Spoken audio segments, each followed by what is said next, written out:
Hey there everybody, I'm going to talk about how to turn your hobby into a business and how you can make money with that. So we're going to talk about a few things. I'm going to talk about something that I'm starting, which is why I'm thinking about this today. But my name is Brandon Brashears. I create daily marketing videos every single day here. If you're looking to grow your brand or your business with digital marketing, be sure to subscribe, hit that like button if you like this video, and comment down below if you have any questions at all. So creating content and creating a business out of a hobby or a passion that you have is something that a lot of people like to do. I've seen so many people start successful businesses because they started with a hobby, they documented what they were doing, and they created a business with that. And that's awesome.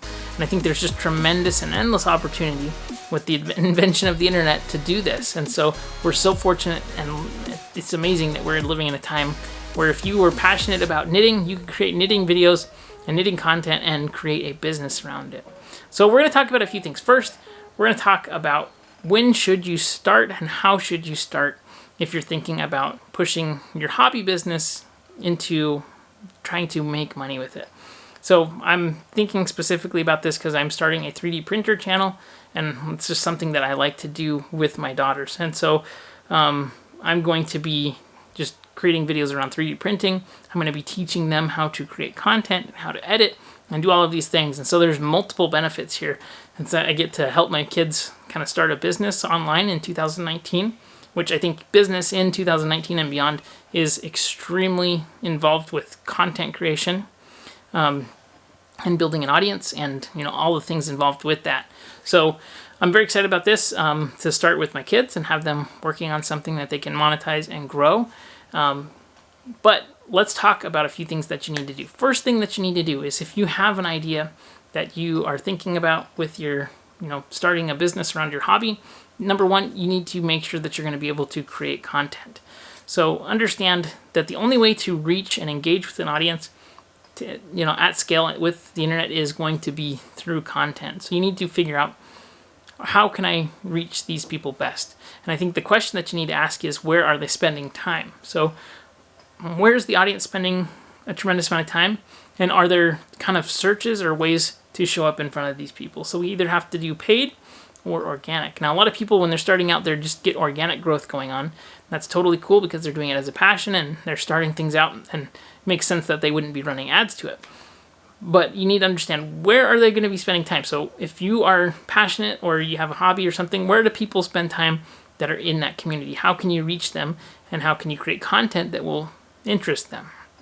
I think that that's very important.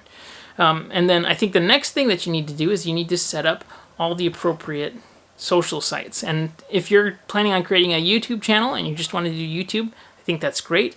But when you create those assets, which are channel titles and the name on the channel, you're going to want to make sure and snag all of the other ones on the other social channels as well. So right now, that's going to be Instagram, Facebook, Pinterest, possibly, depending on your niche, YouTube, and Snapchat, if you do Snapchat. But that pretty much covers everything. The last thing that you're going to want to consider is a URL. Now, this is a question that I get all the time. If you're going to buy a domain name, what should it be? Should you do a .net or a .com? And what if there's like dashes or variations? I think that if you are considering starting a business or a brand built around a hobby, you need to make sure that the domain is available too. The best time to name and figure out your business name is at the beginning, just because you can set all of this up at once. Let's say it was a channel around learning how to play the mandolin, and you were going to teach people how to do that. I'm saying that because I have a mandolin sitting over there that I just got. And so if you want to teach people how to learn how to play the mandolin, and it's your passion and you love creating videos and content around that, if your channel name was like mandolinbrandon.com, right? And then let's say that was not available. So you're like, oh, you know what? It's not available. Some domain investors bought it and it's parked it. You will just make mandolin-brandon.com. And especially with that example, because a lot of the times if your business is going to be built around taking the attention that you have created on these different social platforms and then driving people to a specific call to action, like for example, buy my course, buy my music, whatever it is going to be, right? Whatever your monetization strategies are. If you go and you create value around the brand name, and especially if it's generic and the domain is now still owned by that person. You're just making their asset more valuable over time. And so especially if you're thinking, you know what, this is something that I'm going to do for the long haul, I really want to get it going, really think about and investigate the name of it so that you can make sure that you have the proper domain name and you don't end up making somebody's domain really, really valuable.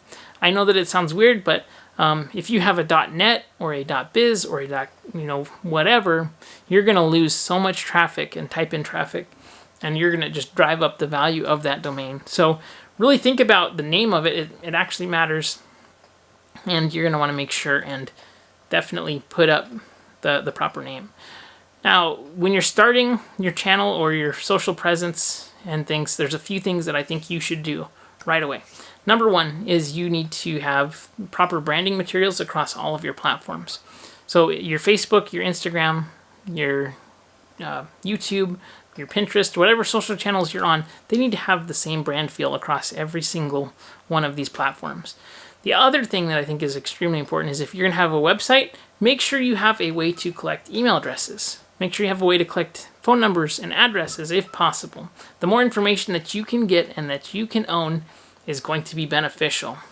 So, people a lot of times, they put all of their faith and energy into building up a social platform, and then what ends up happening is that the social platform ends up losing reach. And this has happened every single time.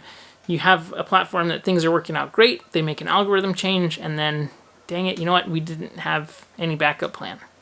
So have diversification of traffic channels, have diversification of your audience, not just in one specific spot, but YouTube, Instagram, Facebook, and anywhere else. And then make sure you're also collecting email addresses as often as possible.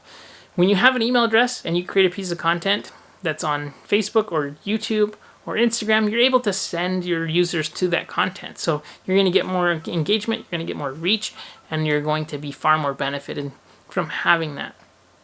With that kind of media that you own, you get to own it. So whenever possible, try to convert your audience into an email list or an address list or a phone number list. That way you're not high and dry if they change the rules, which they always do and they always will. So that's just a few things to consider. Listen, if you are growing your brand or your business, I would love to know what is it that you're creating. Comment down below with the project that you're working on. And if you have any questions at all, please don't hesitate to reach out. I hope you enjoyed this video, and I'll see you on the next one. Have a great day, everybody.